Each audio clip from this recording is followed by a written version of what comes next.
Hi, I am Soraya, and when my father's venomous words banished me from our family's Thanksgiving, I didn't just cancel the feast I'd funded, I unleashed a storm of secrets that exposed their lies, leaving them to choke on the betrayal they thought I'd silently endure.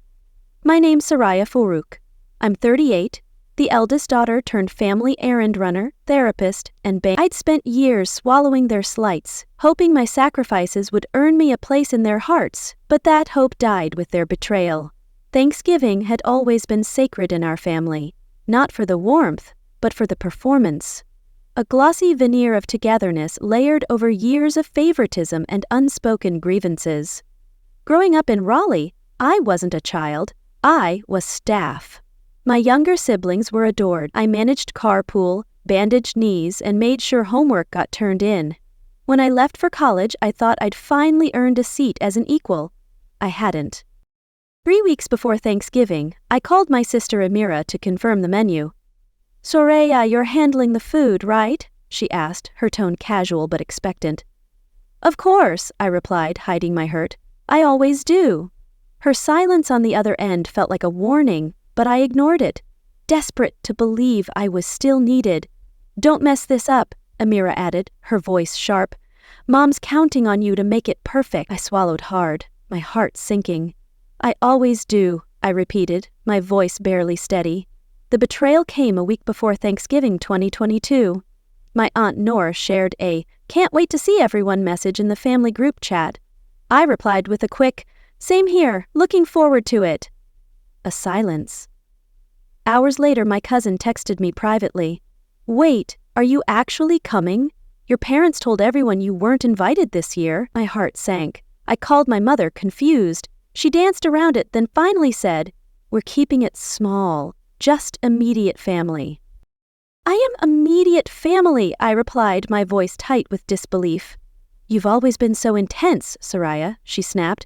"We just wanted a peaceful holiday for once. Besides, we thought it would be easier this way, less tension." "You caused the tension," she added, her words cutting deep. "You always have." There hadn't been any tension, unless you count me finally saying no when asked to pay for my brother's vacation, or when I didn't step in to clean up after my sister's business loan default. I checked. Everyone else had been invited. My siblings, their spouses, even distant cousins, and yet me, left out. I sat on my couch that night, scrolling through old family photos, my chest tight with grief. Every smile I'd forced, every favor I'd done, it was all for nothing. I texted Amira, my voice shaking through the words, "Why didn't you tell me I was uninvited?" She replied, "Mom said you'd understand. Don't make it a big deal." Well, I may have been excluded from the table, but they still tasted the cost of forgetting who funded the feast. Only later, after the shock wore off, did it hit me. Dad had asked me to chip in for the meal. But I hadn't just chipped in. I had paid for everything. The turkey, the sides, the desserts. I'd even placed the orders myself at Willow and Grain, the boutique butcher my mother adored. And Petal Crust Bakery, where she swore the pecan pie rivaled anything on the Food Network. All of it was ordered under my name. They hadn't just forgotten me, they'd used me. I remembered my father's dismissive tone when I sent the payment confirmation. "Thanks, Soraya. You're always so reliable," he'd said, as if my efforts were expected, not appreciated. I found the email receipt, my hands trembling. "Reliable?" I muttered. "You used me, and I let you?" I made 2 phone calls. The first to the butcher, who processed a refund in minutes. The second to the bakery, who hesitated but ultimately relented when I forwarded the receipt. Then I waited. I knew exactly how this would unravel. I spent the morning of Thanksgiving pacing my apartment, my phone on silent, imagining their smug faces as they set the table without me. The thought of their shock fueled me. Thanksgiving Day, 12:30 p.m. My phone buzzed with Dad's name. I let it ring 6 times before picking up. "The food never came," he said, his voice a strange mix of panic and confusion. I could hear the chaos behind him, murmurs, sharp whispers, my mother's sharp voice rising like steam. I tilted my head, injected just the right amount of feigned concern. "Oh, maybe check with whoever placed the order." "You placed the order," he snapped. Did I? I let the silence hang, letting it stretch just long enough to sting. You've got some nerve, Soraya, he growled. You knew we were counting on you. Well, I didn't think you needed anything from me. He didn't respond. You made it clear I wasn't wanted, I said, my voice cold. Why would I bother? You're pathetic, he spat, his voice venomous. You think this hurts us? You're nothing without this family. I laughed, sharp and bitter. Then why are you so desperate for my money, Dad? An hour later, a text from my cousin painted the picture perfectly. No turkey, no desserts. Every store in Wilmington and the surrounding towns closed or picked clean. My sister had brought a new boyfriend she wanted to impress. She ended up crying in the guest bedroom. My mother locked herself in the study. My father sat mute while my Uncle Rafiq asked loudly, Wait, wasn't Soraya bringing the turkey? The room had gone quiet. Then the whispering started. Later, my brother Zain texted me, furious. You humiliated us, Soraya. Amira's boyfriend thinks we're a joke. Was that your plan? I didn't reply, but his words cut deep, reminding me how they always turned my pain into their inconvenience. I called Zain, my voice shaking with rage. You're mad at me? You let them erase me, Zain. You didn't say a word, he sighed, defensive. What was I supposed to do, Soraya? You know how Mom is. Grow a spine, I snapped, hanging up. 5 days later, a group text from Mom. We really missed you at Thanksgiving. Hope we can put this behind us. Not an apology, a rug, something to sweep it all under. I said nothing. Aunt Noor called a day later. A lot of us confronted your parents, she said quietly. They needed to hear it. Your mother tried to blame you, she added, said you overreacted as usual. I told her she was wrong, but you know how she is. She's spinning lies already, Noor said, her voice heavy. Says you've always been ungrateful. I shut her down, but she's relentless. But Mom didn't like consequences. And sure enough, by the end of the week, a new version of the story started circulating. I was unstable, dramatic, deliberately sabotaged Thanksgiving. Dad called 4 times before I finally answered. I don't know what you were trying to prove, he said, tight with restrained fury. But you embarrassed your mother, I laughed, loud and sharp. Funny, I thought, she didn't even want me there. You've always been so selfish, Soraya, he said. You couldn't just let it go. His sigh was theatrical. We made a mistake, okay, but what you did was low. Lower than uninviting your own daughter after she paid for the meal? My voice rose. You should have said something. You're being dramatic, he said, as if that would make me fold. It wasn't even that big of a deal. My pulse thundered in my ears. It was to me. Not a big deal? I snapped. Then why are you calling me about it, Dad? Because you've torn this family apart, he shouted, his composure breaking. You happy now? I hung up, my hands trembling so badly I nearly dropped the phone. My whole body was buzzing with a mix of rage and grief. Torn us apart? I whispered to myself, tears stinging my eyes. You did that when you threw me away. That night, my cousin Kareem texted.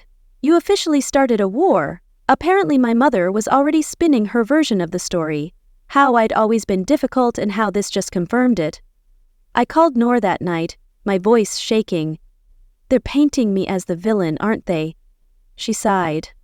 Your mother's telling everyone you've lost it, Soraya, but some of us see through it. Stay strong. She called me yesterday, Noor added, her tone grim. Said you're a disgrace. I told her she's the one who should be ashamed. Christmas loomed like a storm cloud. I had no plans to attend, not until Aunt Noor called. She's telling everyone you're too fragile to be around family, she said carefully, that you're skipping Christmas because you can't handle conflict. And your dad? Well, he's claiming he tried to fix it, but you're being stubborn. Fragile? I scoffed, my anger flaring. They excluded me, used me, and now I'm the problem? I'm not letting them rewrite this. I tightened my grip on the phone until my knuckles turned pale.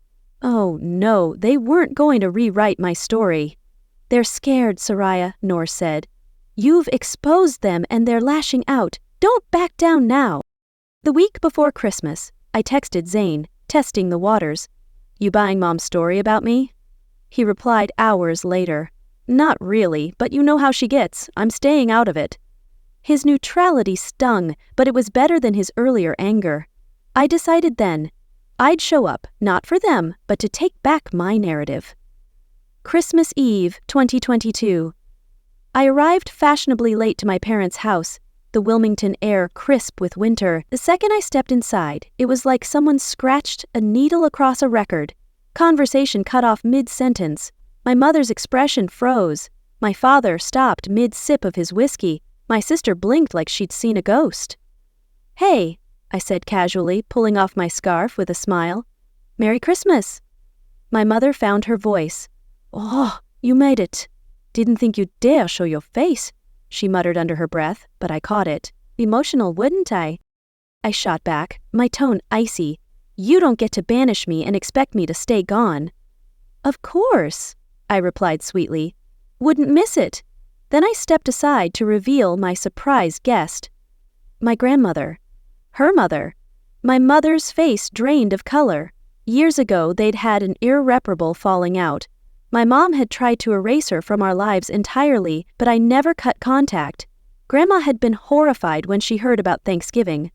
And when I asked if she wanted to come to Christmas dinner, she didn't even hesitate. "Oh my," Grandma said, stepping inside with exaggerated wonder. "It's been ages since I've been here. What lovely decorations, dear." My mother looked like she might faint. "Soraya, what is this?" she hissed, her eyes blazing. "You brought her to humiliate me?" I smiled calmly. "No, Mom, I brought her because she's family. Unlike me, apparently." "You're a traitor," Mom spat, her voice low but venomous. "You'll regret this, Soraya." I held her gaze. "You already regret underestimating me." Dinner was tense perfection. Grandma picked up her fork, examined the stuffing and said brightly, "Oh, is this store-bought? Tastes very consistent." I bit the inside of my cheek to keep from laughing. Later, as we passed the mashed potatoes, Amira whispered to me, "Why are you doing this, Soraya? You're making it worse." I leaned in, my voice low. "Worse for who, Amira? You didn't mind when I paid for your boyfriend's fancy dinner last month." She went silent, her face flushing. "You knew I wasn't invited," I added, my tone sharp. "And you said nothing. Why?" She looked away, guilt flashing in her eyes. "I didn't want to fight Mom," she muttered. A week later, I started getting strange messages from cousins and extended relatives. Heard there was a misunderstanding. "You okay?" Others were more pointed. "Didn't think you had it in you to be that cruel." Aunt Nor clued me in. "Your mom's telling everyone you had some kind of breakdown," she said, sighing. "That you're unstable. That what you did at Christmas proved it." I let out a bitter laugh. It was unbelievable, but not surprising. If my mother had taught me anything, it was that truth is dangerous to those who depend on control. I called Grandma that night, my voice trembling. "She's telling everyone I'm crazy, Grandma." She chuckled darkly. "Let her talk, Soraya. The louder she lies, the more people see the truth." "She's spreading rumors at the mosque now," Grandma added, her voice grim. "Says you're unhinged." I corrected her in front of everyone.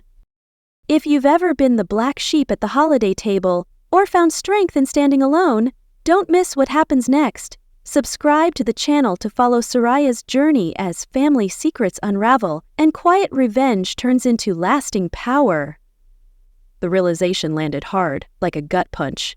My mother wasn't just embarrassed, she was threatened. I'd exposed her, and now she was rewriting the narrative to cast me as unstable. If she could discredit me, she wouldn't have to face the truth. She wouldn't have to be wrong. I called Grandma. She didn't sugarcoat it. "Unfortunately," she sighed. "Your mother's been calling around, saying she's worried about you, that you're not well." I let out a sharp, bitter laugh. "You know that's not true, right?" "My dear," she said, her voice suddenly firm. I knew it wasn't true before she even opened her mouth. "He's scared, Soraya," Grandma added. "You've shown her she's not untouchable and she can't stand it. She tried to guilt me today," Grandma said, her tone sharp. "Said I betrayed her by coming to Christmas. I told her she betrayed you first." That night, I sat on my couch, lit only by the soft glow of my Christmas tree, and typed out a message to the family group chat. "Hey everyone, Just wanted to clear up some confusion. I'm doing great. No breakdowns, no drama. It's been an interesting holiday season, but I'm genuinely in a good place. Hope you all are too. Wishing everyone a happy new year. It was short, neutral, impossible to twist, the digital equivalent of smiling and waving while my mother's lies turned to ash. Mom replied within minutes, her message dripping with sarcasm. Glad you're doing great, Soraya. Maybe next time you can join us without causing a scene. I didn't take the bait, but Zane texted me privately. She's pissed you posted that. Good move. Amira texted too, her tone bitter. You're making Mom look bad. Was that your goal? I replied. No, Amira. She did that herself when she lied about me. Then something I didn't expect happened. My brother Zane texted me. Hey, can we talk? We hadn't spoken in months. I called him immediately, heart pounding. His voice came through uncertain, softer than I remembered. Look, I don't agree with what Mom did. I blinked. You don't? She's really good at twisting things, he admitted. Thanksgiving felt off, but Christmas, that was when it all clicked. I stayed quiet, letting him talk. I didn't say anything, he added, because, well, you know how she gets. Yeah, I said gently, I know. I should have backed you up sooner, he said, his voice heavy with regret. I saw how they treated you and I just looked the other way. I was scared, Soraya, he added, his voice breaking. Mom's always controlled us. Seeing you fight back, it woke me up. He paused. I'm not saying I handled it right, but I don't think you're crazy. Not even close. My throat tightened. I hadn't realized how much I needed to hear that until the tears welled up. Something had shifted. First Noor, then Grandma, now Zane. My mother's grip was loosening. I texted Zane later. Thank you. It means more than you know. He replied, I owe you, Soraya. I won't stay silent again. A few days later, Amira called, her voice shaky. Soraya, Mom's telling everyone you're out of control. She says you brought Grandma to Christmas to ruin her. I don't know what to believe. I sighed. Believe what you saw, Amira. They used me, excluded me, and now they're scrambling because I stood up for myself. She went quiet, then whispered, I'm sorry I didn't say anything. It wasn't enough, but it was a crack in their united front. Mom called me unstable too, Amira admitted, her voice trembling. When I asked why you weren't invited, I should have fought harder for you. 2 weeks later, my phone rang. I nearly ignored it, but some mix of curiosity and old wounds made me answer. Hello. Her voice was cold. We need to talk in person. About what? A pause. Then, your little stunt humiliated me. There it was. Not hurt me, not let's talk about what happened, just humiliated me. Still about appearances. Sunday dinner, 6:00, she clipped. Your father and I expect you here. And then she hung up. I stared at the phone, my anger simmering. Expect me, I muttered to myself. You don't get to summon me anymore. I texted Noor. Should I go? Should I go? She replied, Go, but don't let her manipulate you. You're stronger than her lies now. I almost didn't go, but Aunt Noor called. Just hear them out, she urged. You don't have to forgive them, but make them say it to your face. And don't let them twist the narrative, she added. You've got the upper hand now, Soraya. Use it.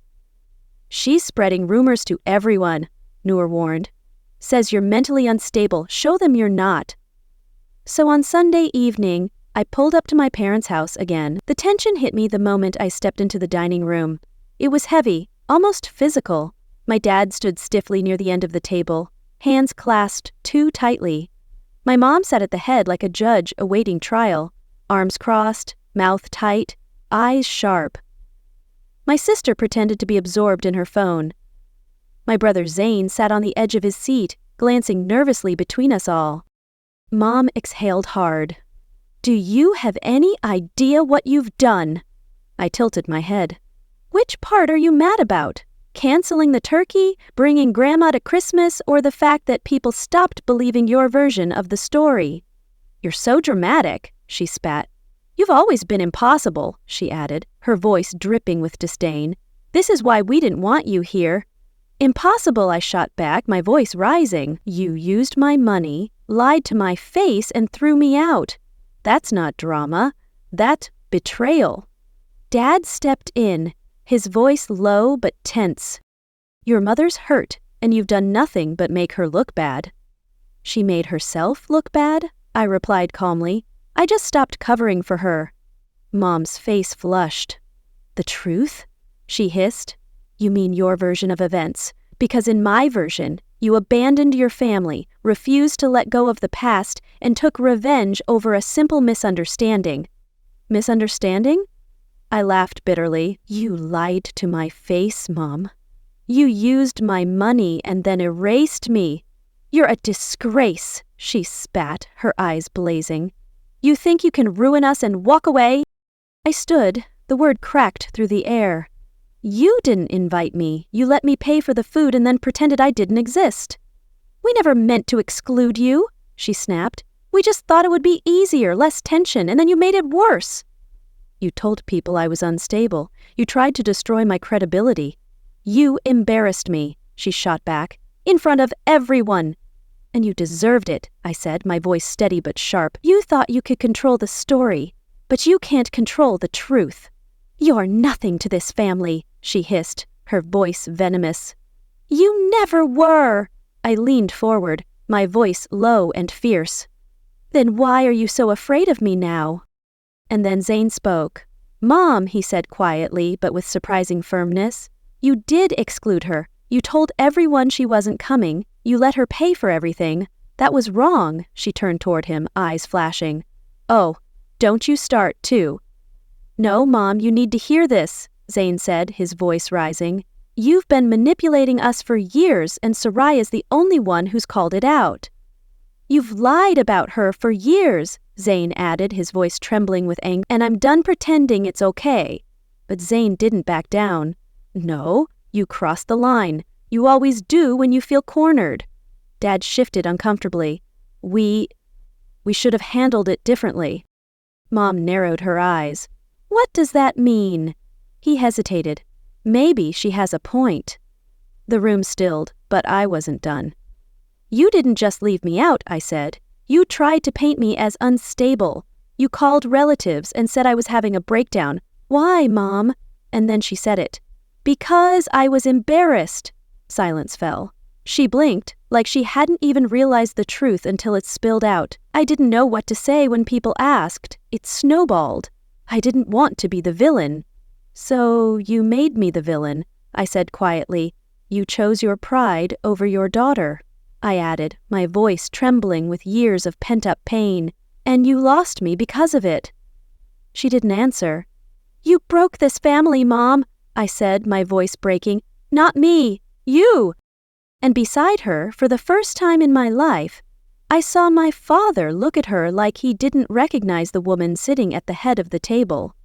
Zane sat still, jaw clenched. Across the table, my sister, quiet until now, muttered under her breath, Wow. Amira looked at me, her eyes wet. I didn't realize how bad it was, Soraya. I should have stood up for you. And just like that, the truth settled over the room like thick snow, the lies, the manipulation, the selfishness, all of it exposed and undeniable. For the first time in my life, I saw my mother clearly. Not as an untouchable matriarch, not as some all-powerful force, just a woman so terrified of being wrong that she would rather destroy her own daughter than admit it. I stood up. I'm done, I said, steady and sure.